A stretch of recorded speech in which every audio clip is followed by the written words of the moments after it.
2022 was a rough year for Black male content creators. Number one, we lost the best creator we've ever had in Kevin Samuels. We then, after that, lose Alan Roger Curry. Then after that, we lose an ally to the Black Manosphere, in many ways, Simple to Pete. But one of the thought leaders of Black masculinity and really breaking down Black problems on an intellectual level was David Carroll, the juggernaut of thinking. Most probably, in my honest opinion, probably one of the smartest guys to ever come on the space. Now, he wasn't in the Black Manosphere, but definitely a lot of brothers like what he had to say about the Black community, Black liberals, the Black church, Black women, and the hypocrisy of swirlers. And swirlers comes in with a lady by the name of Chrislyn Carrison, also by the name of the Pink Pill YouTube channel. Now, at the time Chrislyn Carrison was married to a Caucasian man, she had a child by a Black man, married to a white man, and she was then telling Black women to expand their options. Now, this really didn't set well with Mr. David Carroll. So he used to make some videos about her. And they actually one day called into the same Blog Talk Radio show hosted by the Chad Factor. If you guys remember that show on Blog Talk Radio, that was when a lot of YouTubers used to call into Blog Talk Radio and have discussions. I want to play this particular soundbite of this discussion, which happened about 2015, and then we'll come back. Cleveland is on the air. Cleveland. Hello. Brother, what's going on, man? Hello. What's going on? Hey, what's up? Cleveland, who is this? Hello. Hey. Am I online? Hey, brother, this is David, man. What's up? Oh, shit. What's going Mr. on, David Carroll is on the air with us. I cannot believe it. Hold on, East Virginia.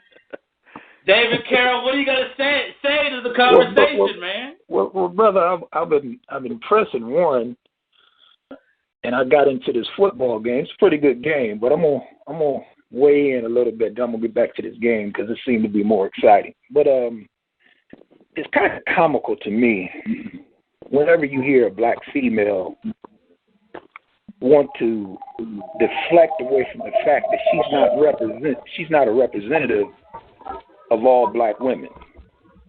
There's no way you can get around it. Wherever you enter, your gender and your race enters with you. Is that a good thing? Maybe not, but that's how that goes. When people see you, they see a Black woman, and you just can't get around that. So to say that you're not a representation of all Black females is you trying to skirt the issue. You don't want to accept the fact that these Black women that you say you're trying to get them to make better choices have been making horrible choices, dealing with these same dysfunctional, ignorant, backwards men that many of them have children with.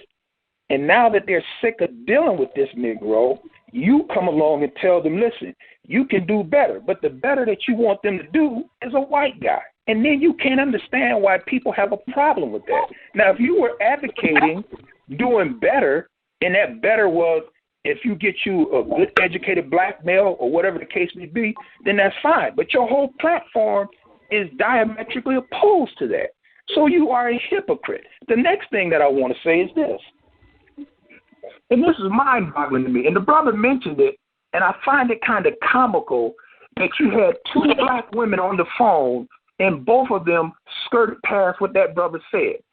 Brother Jerry said about the woman being able to deal with that child in the womb. Y'all skirted past that.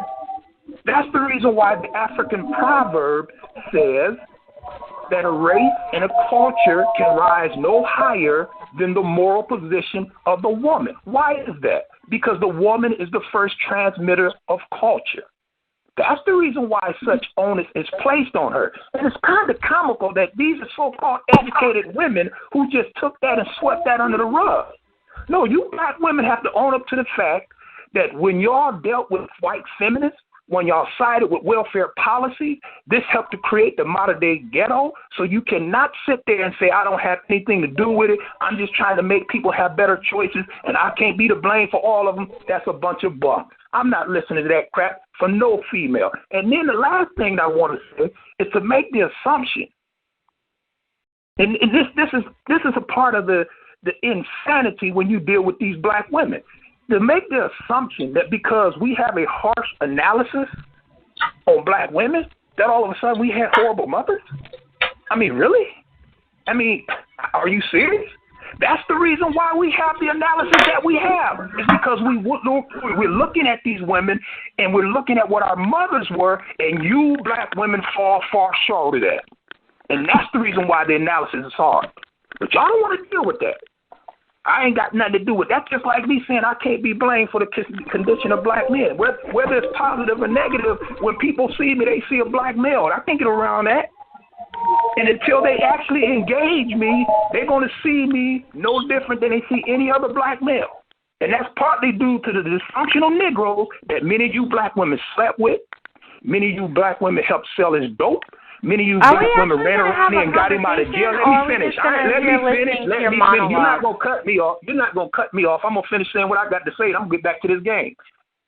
We're not having a conversation. You're just monologuing. You black women. Doesn't listen to anything somebody else says. So if we're not going to be able to have an exchange, then I'm going to hang up. Get back to the game. Y'all not going to overtalk me. That ain't going to happen. Discussion? That ain't going to happen today. That's not going to happen no day. You're not going to overtalk me. You're going to let me finish saying what I got to say. I sat here for a whole hour and listened to you ramble off the mouth and say a bunch of nothing. Wait, we thought you have said absolutely nothing. You said that same white worship crap that you've been saying in your videos, and you have come on here to have a monologue. There ain't no monologue. I'm telling you right now, I'm not going to sit here and listen to you run your mouth and talk that same, I want to worship white men. I'm not listening to that crap. If I want to listen to that crap, I'll go and listen to your videos. Okay, well, I got your book. I know what you talk about. So let me finish my point, and then you're going to say what y'all got to say. You're not going to overtalk me. And you best be quiet when I'm talking, because you're not going to overtalk me. That's not going to happen today. That's not going to happen no day. Like you mute everybody else when he's trying to speak and she's trying to. Okay, she just hung up. I just want an argument. That's the reason why I let both of them go on. But she just hung up. So I mean, dang. So guys, if you can hear David Carroll talking to Crystalline Kierzan, it sounds like he does not like her. He cannot stand her. But unfortunately, the opposite is true.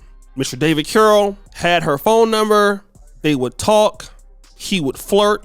And I knew about this because me and Mr. David Carroll had a little bit of a back and forth. And the evidence that she's going to release, I knew about this 6 years ago. So, and I actually had threatened him that I was going to put this out there if he kept being fraudulent, trying to call me out and make some sneak diss videos. And to his credit, he stopped, right? But I want to go ahead and put Crystalline Kierzan's video out because she released this information about him after he's passed away almost a year, and then I'm going to come back. Okay.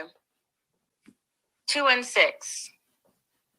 Do you know what area code that is? It's Ohio. That's where David Carroll was.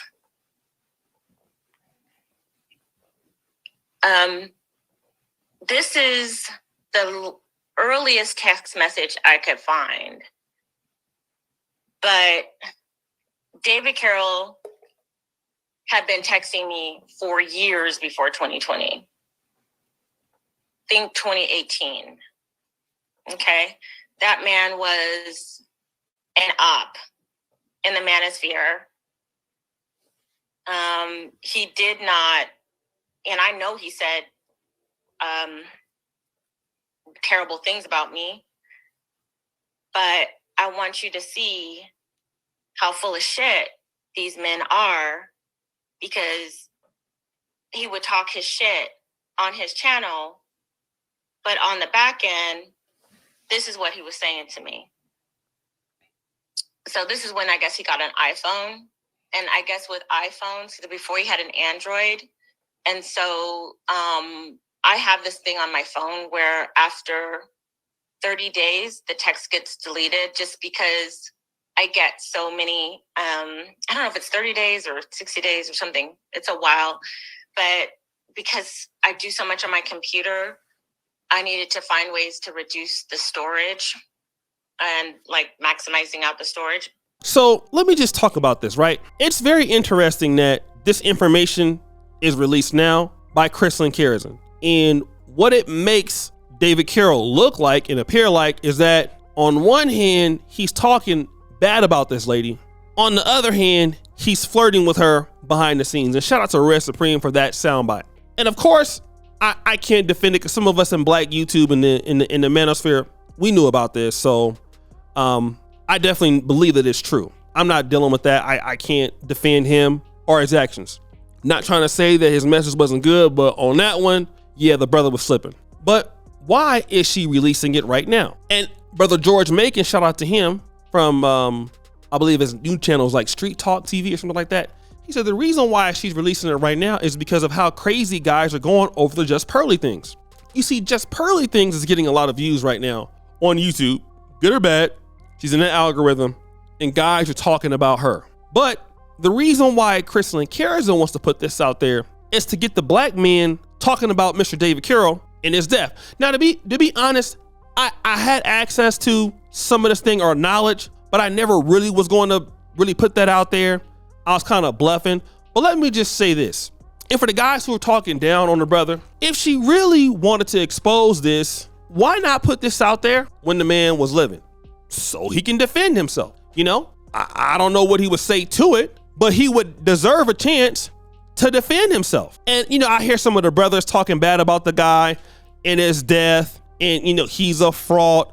You know, like I said, it's been a lot of guys in the red pill that have, you know, like I said, the red pill is the Black Manosphere and its allies. It's an ugly game.